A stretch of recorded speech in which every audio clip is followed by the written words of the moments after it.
गे। फोन में पे अब करबोगे रानी रोजे तोरा से बात गे। डीजे नीतीश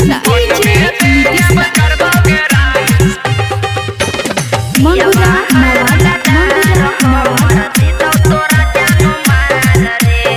सीरियस में बतियार लभर तू हुली है मान रे। बंद कर दे मिलना जुलना करना अपमान रे। समझ गन मिले जुले के धमकी छौड़ी दीहे के करो यार गे। खतरा से खेलो ही हम ही नवादा के छोड़ गे। खतरा से खेलो ही हम ही नवादा के छोड़ गे। पियवा से हमारा डरो है लोभर पूरा जिला जबार रे। पियवा है रंगदार हमर देतो तोरा जानो मार रे। पियवा है रंगदार हमर देतो तोरा जानो मार रे।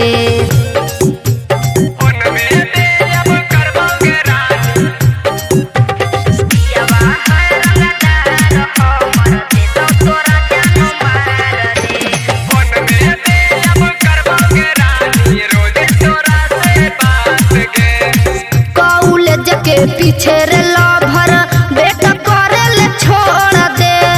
हमारा से फोन पर अब बात करे ले छोड़ दे। अरे बतिया के मान लेना रे। देख ले बापियावा तोर कितना हो रंगदार गे। रोज मिले खातिर गे छौड़ी आइबो तोर ससुरार गे। रोज मिले खातिर गे छौड़ी आइबो तोर ससुरार गे। राइटर चंदन बबुआ मुकेश से कहनी तू छौड़ी घाट गे। फोन में पे अब करबोगे रानी रोजे तोरा से बात गे। फोन में पे अब करबोगे रानी रोजे तोरा से बात गे। अच्छा ठीक है।